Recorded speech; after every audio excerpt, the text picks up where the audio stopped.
Hey everybody, it's your favorite West Virginia now in space, and now it's finally time to end the Fantasy Flight End of the World RPG line with Wrath of the Gods.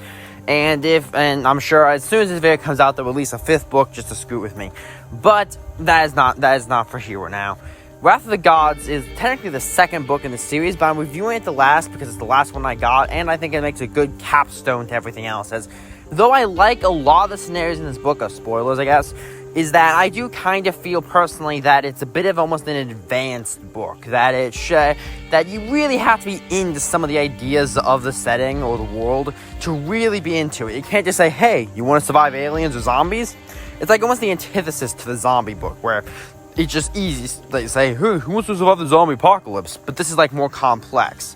So it makes explaining these scenarios a bit harder, but I will do my best. First, we'll start off with Gaea's Revenge, which is spelled weirdly in my opinion, but I don't know. Basically, the scenario in this book, this scenario is the main premise of Gaea gets pissed off at humanity for polluting the earth and all that jazz and blah, blah, blah. You've heard this story 1,000 times before. So she basically commands every single non-human animal, plant to basically go on a murder spree against the humans. Oh, and also causes massive, horrible environmental destruction to get the humans down to like 1/10 the population or something like that. And the scenario kind of plays out from there.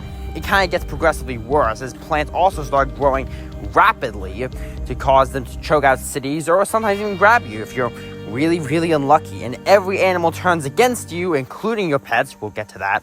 But and like I said, she can control the natural forces of nature, so hurricanes, tornadoes, volcanoes sprouting out of the ground, massive chunks of land floating off. It's just a mess. And the post-apocalypse scenario of this is Gaea has somewhat calmed down somewhat, after all that. So, society is now returned to a primitive hunter-gatherer lifestyle, except for one vague settlement that's vaguely referenced in one of the points, but we're not talking about them. Basically, now everyone lives in tune with nature, quote-unquote, and, just basically mess. And, it's not exactly, okay, that isn't the most complex scenario, but it's very much probably one of the most deadly, when everything's trying to kill you, it's pretty tough, just conceptually. And let's go on to the point. Interest levels of 3. Like I said, it's all of nature turning against you, and some of the whole idea of having Gaea itself does make it kind of interesting, and it's slightly unique, but it's not the most interesting thing in the world. Survival is a 2. Once again, 1/10 of humanity surviving, that's not good numbers, but it's not unrealistic that your group could be part of that. Not likely, but not impossible. Effect is a 2, because it's technically, it's said that, most of the time the book says, yeah, this is just how humanity lives now. But there's enough references in the book that humanity could maybe claw itself out of this mess that I'm willing to give it a 2 for possibility. Let's go into some small points. I'm going to start out of order here, but basically, it doesn't make a whole lot of sense. It's about a plus and a minus, because if she's supposed to be kind of this Greco-Roman goddess of sorts, then yeah, her being hypocritical, not making too much sense, and being a lying, cheating jerk, yeah, that fits their MO pretty well. Is she supposed to be this mother spirit, or actually supposed to make sense in her own way? Her logic seems to break down horribly, as the game kind of gives 2 different explanations of why she's doing this. One is that humans are simply too good at surviving, that they essentially aren't playing fair anymore because they're just too good at it. They basically broke the game. Or the second one is that she doesn't like that humans are killing off other wildlife and plant life. But she ends up being hypocritical, as most of her reasoning is if humans can't survive, they aren't fit enough to survive. Or her reason is that she doesn't like that animals are dying. But the game literally states that she's willing to throw as many animals, whatever it takes, to destroy humans. Massive environmental pollution that may never go away. Don't care. They gotta throw animals literally into cars, or will have them die, or just in a horrible manner. Doesn't matter to me. Causing massive irreversible damage, including whole chunks of landmass floating off from the mainland continent. Not a problem to me. So Gaea is a bloody hypocrite in this setting. Like, if she's supposed to be Greco-Roman, it's okay, or that kind of idea. If she's supposed to make any kind of sense or be quote-unquote in the right, it's complete another BS. Oh, and the last point in this scenario is bloody guy is gonna die because she got my dog to try to kill me. This may sound hyper-specific, but it's very true. One of the things it's saying that it does technically say that sometimes, that if your players are uncomfortable by, maybe their animals are mysteriously immune, which I do kind of like that point, but since it's not stated as an overall thing and more of an optional thing, unlike some other things we see here, I'm just gonna have to say it now. Screw Gaea. If she, literally, she doesn't just puppet my dog's body. She doesn't just mind control. She turns the very soul to want to kill me. Listen, I like dogs a lot, and they're my best friends in the world. And they would die for me, and I would probably die for them. So, listen here, Gaea. If you somehow listen to this and you do actually exist, if you do this, I will hunt you down personally. I will walk the 7 seas. I will chart every island until I find you, and I will kill you. I will go God of War up your butt, and you will never survive when I'm done with you. And then I'll probably cry on the ground. But you will be dead before my crying fit starts. So, yeah. I don't really like this scenario because you bloody turn my dogs against me. But let's move on to the others beyond the first. The Return of Quetzalcoatl is by far the most original story we have here. That may sound weird, but I'm gonna explain myself, okay? It's basically, it's supposed to be the Mayan 2012 end of the world scenario, though it does say that, yeah, the Mayans were kind of right, but they, translations got the dates off by a few years, so, But, anyway, so this scenario basically starts off with massive disasters happening worldwide. Earthquakes, tsunamis, you get the idea. And everything's kind of going south. Then a bunch of mysterious pyramids, I can never say that word right, pyramids show up across the world. The game suggests where the 5 locations can be, but it also says that you can always mix up the locations of one of them if you want to, like, where closer to the player characters or whatever. And basically they show up, and these weird Aztec warriors come out, and an asteroid hits the ground, and Quetzalcoatl flies out, and they start sacrificing people who try to attack the temples, on the temples. Then these massive giant beams of light show up from the temples, and basically a bunch of people feel compelled to walk into the light. But the weirdest thing is when they do, they disappear, big shock. But also, like, the Aztec warriors are, like, active, like, not so much on that, like, hunting them down most of the time. Mostly they just, like, welcome them. They won't let anyone up the pyramid, but they'll let them up there. Of course, they fight everyone because they have dimension or whatever. But, and Quetzalcoatl explains that blah, blah, blah. I can never say his name right, but you can look at this name for the exact name. But basically, a great leader of the Aztec Mayan people. Those guys, I can't remember which one it was, man. Sorry about names. But, basically, is that he achieved transcendence, and now because of humanity's decadence, knowledge as all the other gods have left humanity, but not Quetzalcoatl. So the two of them teamed up to find a way to transcend as much of humanity as possible. And so these light pyramids were the method of doing it. Of course, it does require a few sacrifices, but conveniently the militaries are throwing themselves at it. But, so what happens later is that, as it goes on, of course, is that happens. And Quetzalcoatl explains what's going on. Humanity's divided, to say the least. But then, as it goes along, then the post-apocalyptic scenario happens. The pyramids close down, kind of. People go away. Quetzalcoatl returns to his slumber in one of the pyramids. And then this rich guy who disappeared during the apocalypse says, "Oh, I'm the prophet of Quetzalcoatl, and now you must follow my religion." But really, it's all a power grab because he's evil. And then he starts fighting against the actual pyramids on occasion, because reasons. And then it's the whole, like, anti-Mayan and pro-Mayan, Mayan cult, neo-Mayan. It's a whole thing. A war as multiple nations get caught up into it as they're all fighting on different sides of it. And the players have to find some way to stop it, or maybe they can. Maybe they're just trying to survive through World War III. Either way, that's the scenario.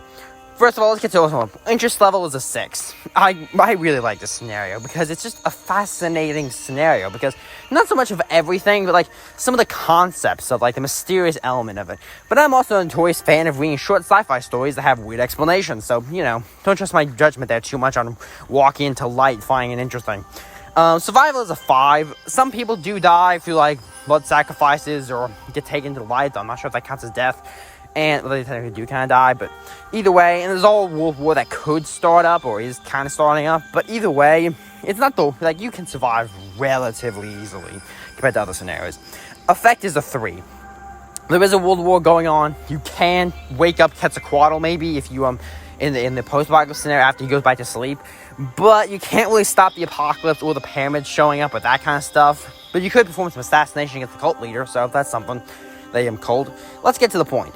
point one in the positive is that it does a lot with what it has. It really expands the whole concept of the Mayan end of the world, which is a very vague concept, really.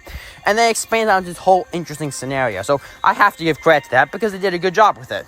Number one, a minus point here, though, is that the Mayan powers are a bit cheap. That being able to phase through dimensions, just be magically immune to pretty much everything is just kind of cheap. I feel like there's a more interesting way you could have done it without being as cheap, but that's just me. Another point, the story is great. I went over this. I won't go into it too much more. It just has a good story. Another point, action players, as I like to call it. You know, it's a whole bunch of cool fighting. You get to be fighting on different sides. Nations going to war. That's always fun times. Well, not if you're there, but fun for stories. And the last positive point is what I like to call the light. I just like the premise of people being compelled to go up there. And one of the interesting deals is that anyone who goes up there, any friends and family they had, somehow just know or at least feel they feel like in a better place. Like they know they're okay. It's very fascinating. And this technically counts as a spoiler. So spoiler section, I guess a little bit here, is that the player characters aren't supposed to feel the call to the light. They may help people out or they may fight against it, but generally speaking, they don't feel the call unless the player character just wants to, like as the actual person playing the character. But it says if the players do manage to get to the light, that, Quetzalcoatl will meet them in his white voice and say, "Congratulations, but I need your help to stop the evil leader of the Mayan cult, Neo-Mayans." In the real world, so they can teleport to the post-apocalypse, which is one of the few scenarios that acknowledges, how you get players from, the apocalypse to the post-apocalypse when they die or pseudo-die, which I gotta give credit for. And my only biggest problem is that it kind of sort of spoils some of the mystery behind the light, but you could just easily ignore that bit and just write it how you want. Either way, that was the Return of Quetzalcoatl, and overall, pretty fun scenario. Let's move on. Ragnarok is the middle scenario of the book, and it is, honestly, probably one of the best ones to throw the players in, simply because it has a lot of importance you can get to the players. But anyway, let's get into this one, because it's a bit of a long one. Anyway, so Ragnarok happens. It starts with the sun and the moon being eaten by the great wolves, you know how it goes. And that's already bad enough. But it gets worse, as when everybody else gets pseudo-vague or very accurate visions of when they're going to die, which causes most people to panic, for obvious reasons, starting World War III as everyone tries to stop it, which inevitably ends up creating a lot of it. Whoops. But, and then it gets worse when armies and monsters start showing up, like the Draga, which are kind of like zombie skeletons of bad people and all that jazz, but don't worry, at least they can't spread via bite this time. And fire giants, snow giants, and the giant wolf Fenris, and the giant serpent Jormungandr, and a few other things, because your life is pain now, son. But, luckily for humanity, the Norse gods show up like, "Oh, well, time to die, boys." And, of course, prepare for their battle against the evil ones and all that jazz. But also, is that all of humanity's greatest warriors show up for round 2, and, of course, even more powerful than they were before in life. And this is like some vague, humanity's greatest champions. No, George Washington becomes the old leader of America. There's literally text saying Joan of Arc and Genghis Khan teaming up with Shaka Zulu to battle the leader of the fire giants. I can't say his name right today. You know what I mean? And you got I'm bad with names, okay? But anyway, it's just the whole, you get a few name references like that, and it's just pretty fun. And it's just are you gonna turn down a setting where humanity's greatest warriors are fighting against the armies of mythical monsters? I'm sorry, but you can't really turn that down. But anyway, a whole bunch of battle stuff. The rest of the stuff you imagine Ragnarok happens, and blah, blah, blah. You know how the story goes. Or maybe you do. But, anyway, so, is that then the world is remade. All the people who died that were halfway decent, yeah, you're back to life now. And now you're in a new world of mystic and magic. And, this whole, the world being kind of remade in a lot of cases with, the ancient Scandinavian culture more in mind and with the gods really helping to remake it. You got people resisting that to varying degrees for different reasons. And now it's a world of mythic adventure and all that jazz. So, yeah, pretty cool. And let's go on to some points. Interest level is a 6. Just like Quetzalcoatl, this is a very fun scenario. It's just epic and screams cool. You just can't really go wrong with Ragnarok. I'm sorry. You really have to mess it up to get anything that deserves the title of Ragnarok wrong. But, but it's just objectively true. Survival is a 4/6. Well, I say that because for World War III happening, and all the sun going away, and the world freezing over in many places, yeah, that's not good, but it only lasts for about 20 to 30 days. So it's not really like, there's a lot of monsters showing up, but we don't get any hard numbers of how many people died. So I have to give it like a 4, but since everybody basically comes back, including your characters and people your characters knew, it kind of becomes a 6, but thankfully pretty much everybody survives. And effect level is actually a 5. You can't straight stop Ragnarok in any sense, but you can do a whole lot, which I'll get into pieces later. Let's move on to some minor points. Number 1, epic story. It's just an epic story. It's bloody Ragnarok. Do I need to explain more? Another good point is that the post-apocalypse version is very good. Unlike some that are either just direct continuations of the apocalypse or kind of mulling, this one's really good. It's like, it has room for its own story. Like, you could literally run the apocalypse version of this as the backstory. That's the backstory. Now the post-apocalypse is the real story. And another one is cool players, because I had to get into this, because it's just true, because your characters, yeah, you want, unless you just really want to be, some no-name nobody who doesn't do anything. You're not someone who's gonna die, no. You're legendary champions who are foretold to do some epic stuff. Like, it's even suggests, like, you want to save Thor? That might be possible. Maybe. Probably not, but it could be done. You want to do, or you'll at least have epic battles to be foretold, or maybe you'll get, like, Mjolnir or another powerful weapon, or make deals with dwarves to get, like, your own mystical weapons. And it's just pretty cool, honestly. I only have 2 major complaints with it. One is that fundamentally, I think it's a bit cheap to say that modern weapons, because they're dishonorable, don't work as well against the mythical monsters. I consider that kind of cheap. But it's also varying of how bad that is. Like, in lore, whether it's like they barely work at all, or it's just more of a minor hindrance. But that's just me. And the second problem is, I am very specific that I don't go into the rules much in these rule scenarios, but I just have to admit the scenario is just too cool for this rule set. The rule set cannot give you the action the scenario wants. Rip the lore off and play with a rule system that lets you do it. And the last part is people from the past. I'm sorry, but it fills my little heart with glee when you see all these different, like, heroes show up across time and just beat on some monsters. I mean, what can I say? I'm a man of simple taste, but I enjoy it. Anyway, that was Ragnarok. Let's move on to the latter half of the book. Revelations is the second to last scenario in the Wrath of the Gods book, and it is, well, basically the Christian apocalypse, or basically that kind of apocalypse. It's basically pseudo-retelling the events of Revelation. So it basically goes off that things get slowly worse and worse and worse, until then the 4 horsemen of the apocalypse show up, and that's bad, and it releases a whole bunch of other kind of problems. World War III gets started, because that's a running trend in this book. Things get really bad as they start spreading plagues, pestilence, death, war, famine, all that jazz in every way, shape, and form they can. And then, of course, there's stuff like, the sky turning red, the seas boiling away, raining fire and asteroids, and then a whole bunch of people who were, good souls. I think like 100,444, I want to say the number was in the scenario, basically who died before the apocalypse or sometime during it, come back to Earth to basically guide humanity through it, but a lot of people don't trust them for, I imagine, will be pretty obvious reasons. And basically, it's all bad news. And the post-apocalypse scenario, which actually comes kind of quick, is basically gets worse as the Beast, aka Satan, aka Lucifer, aka can someone get a sniper rifle on this guy, and by that I mean shoot him. But it basically shows up disguised as a human, and is either by taking someone over, or more accurately, just kind of disguising as somebody, or just making it all up. Says, don't worry, I'm here to guide humanity. He's strictly atheist, he denounces the creator and everything about him, and he's the cause of all this problem, basically to turn people against God. And then when a group of people are like, this guy's evil, we gotta stop him, basically they do manage to do an assassination hit on him. The problem is they just miss his heart, and so he comes back, but now this second beast, quote-unquote, is now faking that he is super religious and super kind, but of course he's evil, so it's all just twisting people who will fall for it, sadly, and the whole mark of the beast shows up, and you get how this goes.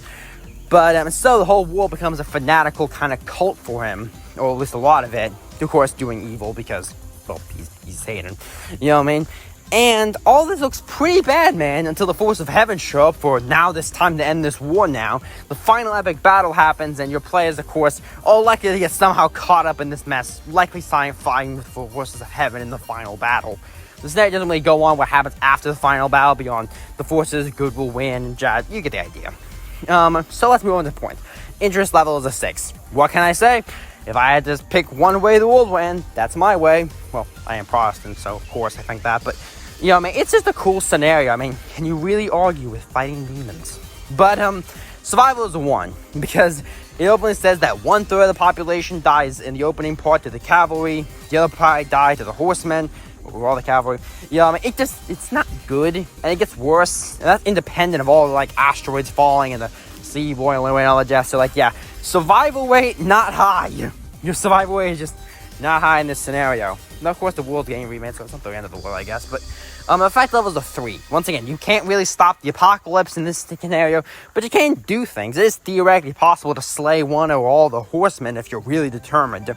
And, of course, you get to place the final battle, and theoretically, this is a bit much of a theoretically thing here, there is mentions that, of course, your characters could have a destiny to do something, or at least a chance to do something really epic. And, of course, there's, you know, always a chance that maybe you could assassinate the beast, and this time, don't miss his heart. Like I said, sniper rifle. But, let's move on to some minor points. Number 1, monster killing. Woo woo! I mean, can you really go wrong? If the world's gonna end, might as well go down slaying some demons, am I right? But, you know, that's just me. And there is a minus that needs some kind of work to get players into the story. This is not the only one real hit against this scenario, is that it's just... the players don't have much of a direct role to really have. You know what I mean? It's just kind of all happening.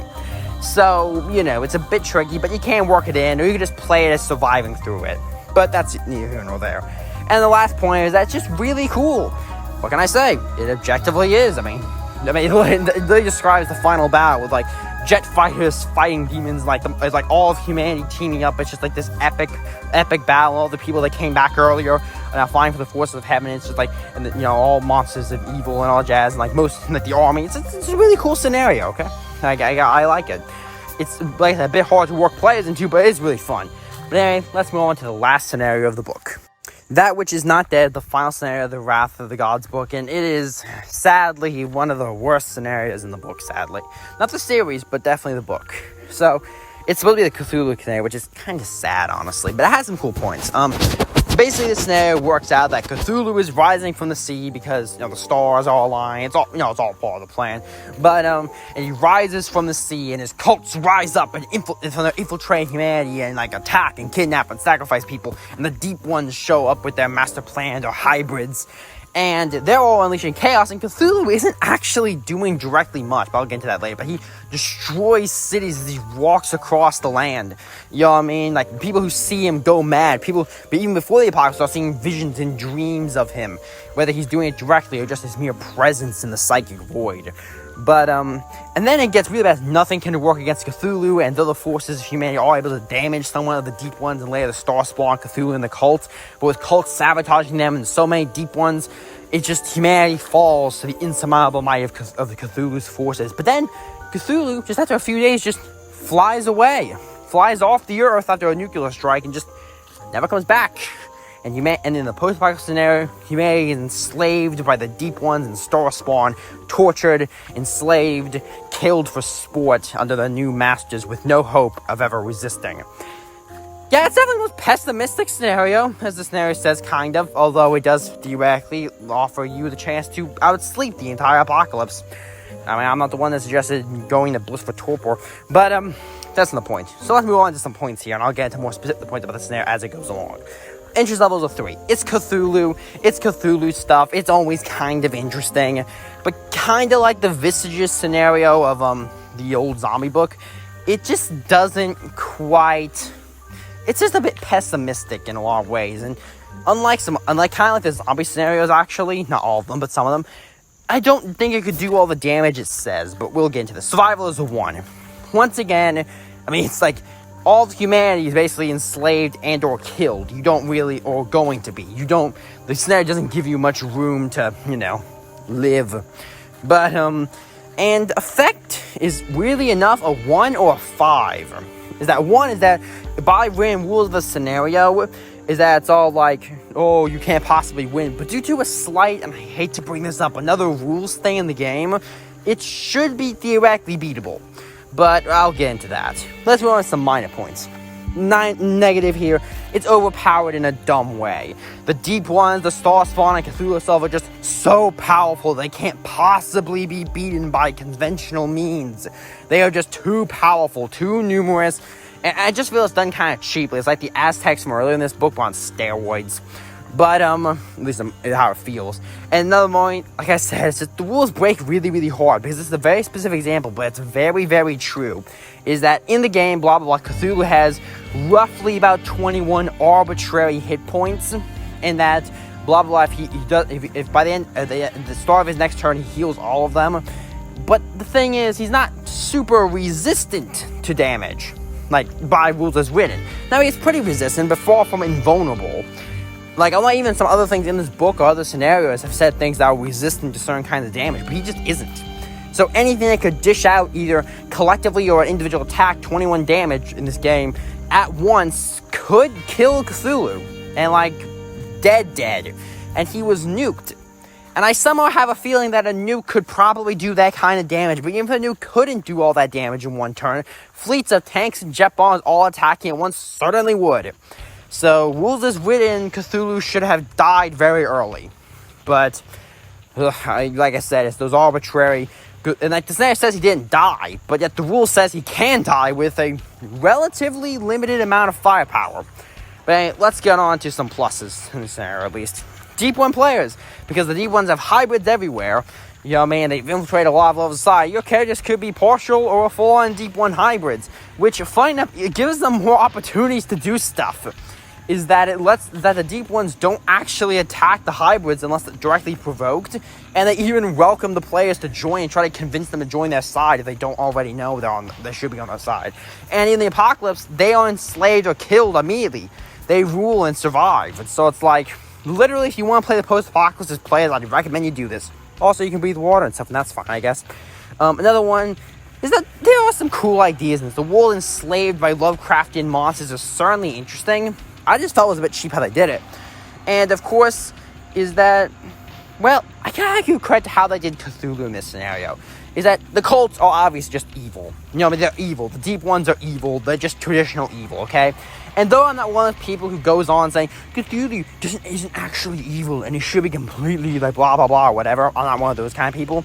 And normally, I'm fine with Cthulhu being the big bad guy who's just here to do bad things for whatever reason. But in this scenario, Cthulhu is more or less indifferent to what's going on. Like, the cultists kind of do it, and he doesn't terribly care. He's just doing whatever he's doing, and they're doing whatever he's doing, and humans just happen to be in the way. And he doesn't even directly care much. Which, honestly, is pretty... Honestly, I kind of like it. And since we don't get details on, like, all the other scenarios of Cthulhu's motivations or his personality, at least it is very interesting effect. And overall, like, I think it did an interesting job of depicting having Cthulhu be the bad guy without, like, making him the bad guy, if that makes any sense. But anyway, that's the end of Fantasy Flight's End of the World, Wrath of the Gods, and the entire series. As, to my knowledge, no other books have been released, and the game line is several years old now, so I do not believe it's coming back in any significant capacity.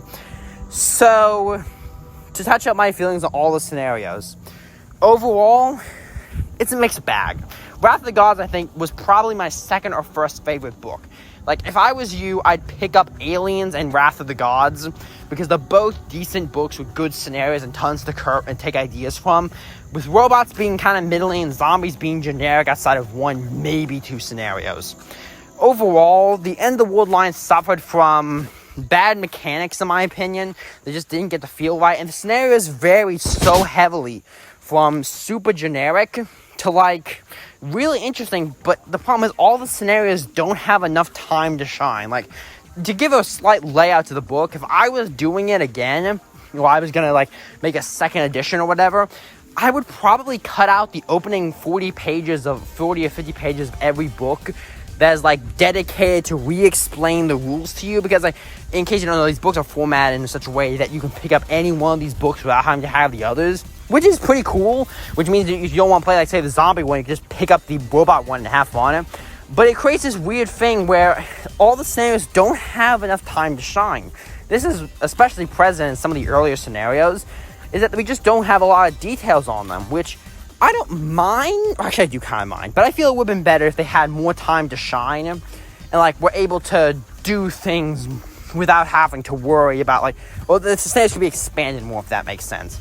like stuff like maps and more details and stuff like that. And I've already gone over briefly my grievances with the rules, and I could maybe do a video actually explaining the mechanics of the game and explaining why I hate it so much, but I may or may not do that. It will just kind of depend on how popular these videos are, and I feel like going damaging my brain through it. But overall, I think the End of the World Fantasy Flight line is it's a good read. It will keep you occupied for a few hours at least. I mean, it kept me occupied for more hours than I took the time to make the money to read these books. But so overall, yeah, I'd say if there's any one of these books or scenarios that interest you, pick it up and give it a read. Although I'd recommend only picking up a book if 2 or 3 of the scenarios at least spark your interest. And I don't mean what I say. I'm an arbitrary viewer who likes scenarios based on whatever reason I like them. So please don't feel obligated to hate or like a scenario just because I said so. Think critically and just look at things. This is all opinion based after all. And of course, none of these apocalypses have happened. So, it's all fiction for now, hopefully. And hopefully for all of time. Anyway, this has been your favorite West Virginian out of the space. I hope you enjoyed seeing these potential end of the worlds. And should you find yourself ever, with one of these PDFs or books in hand, and you play us all together, you can collectively imagine the fantasy of watching the entire world burn around you. Now, if you excuse me, I'm going to fly far away from Earth now because I just want to make sure that Cthulhu isn't showing up. Anyway, see you next time. Yeah? Hey, why don't you hit that sub button? You're going to become a subscribble. Get to see my content quicker. Wouldn't that be nice? I bet so.